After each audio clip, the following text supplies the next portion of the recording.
In this video, we're going to spend some time looking at customizing products. So product customization is the modification of products on a per order basis. So your customer gives you an order and says how they'd like the product modified.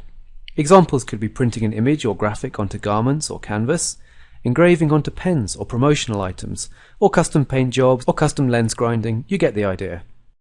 So what customization is not is pre-printing, building or engraving for stock. In other words, building up a buffer before the customer's order has arrived.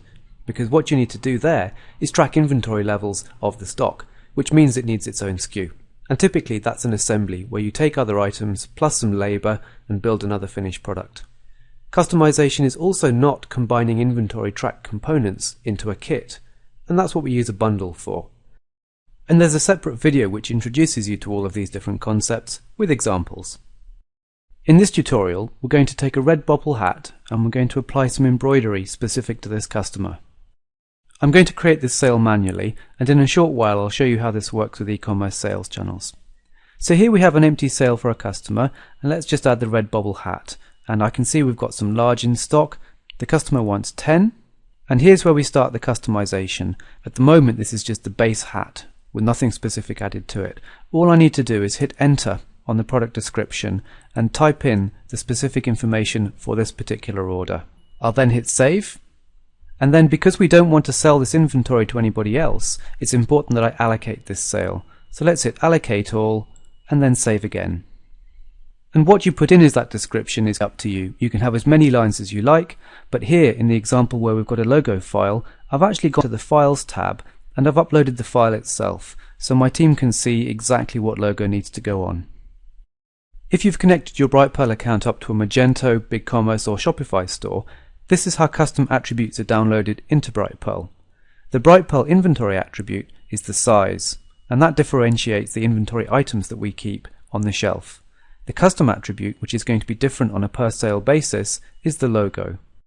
So customization is supported on our Magento integration, our Shopify integration, our BigCommerce integration, of course creating sales on the phone or using the back office, but it's not supported on Brightpearl point of sale, and then eBay and Amazon themselves don't have the concept of product customization.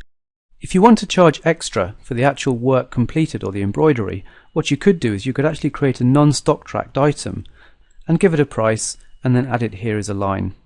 What I've done is I've actually assigned this particular product to have a separate accounting code too. The benefit of creating a separate product is that you can actually track the sales of that particular service as well. So we're now ready to go into production. What I'm going to do is I'm going to assign this to a staff member, and then I've actually added some extra custom fields specific to printing, and there's a separate video that shows you how to create custom fields. So we've got a completion date, and then we've got some other information.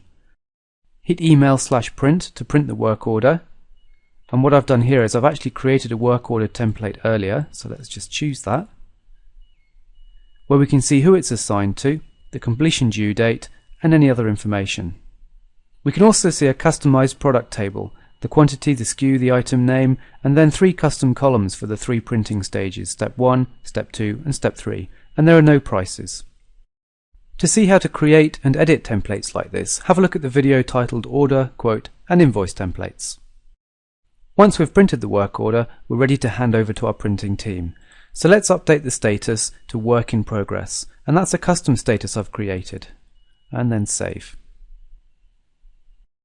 Taking a look at the order status setup screen, you can see that when anybody updates an order to the Work in Progress status, our printing team will be sent an email. When the printing team is done, what they'd do is they'd drop into this sale, update the status to something like print complete, and that would notify your fulfillment team, who would fulfill these sales orders either from the sale itself or in batch from the sales list. When I invoice the sale, the revenue is recorded on my income statement or profit and loss report. And we've got 2 lines here. We've got one line, the merchandise sales for the red bobble hat itself, and then we've got a line for the service sales because I added that embroidery line as well.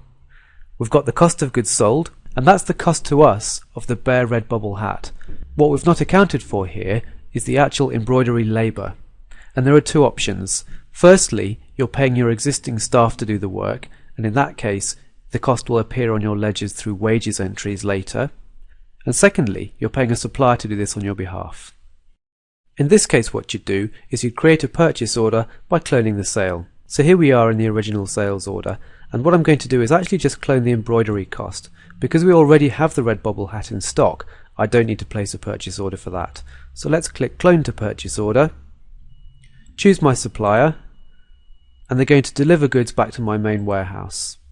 I'll give them a little bit more information on this line item, so it's going to be for Redbubble hats, Elliott Minor logo, in size large, quantity 10, and then whatever price they're going to charge me for it. And save changes. The benefit of creating this purchase order by cloning is that you can get back to the original sales order simply by clicking the parent order link. This also appears in the Notes and History tab. We can see that it's been cloned from the sales order. You'd email the purchase order off with whatever template you wanted, and then when the supplier sent you the invoice for the work, you'd receive the invoice against it.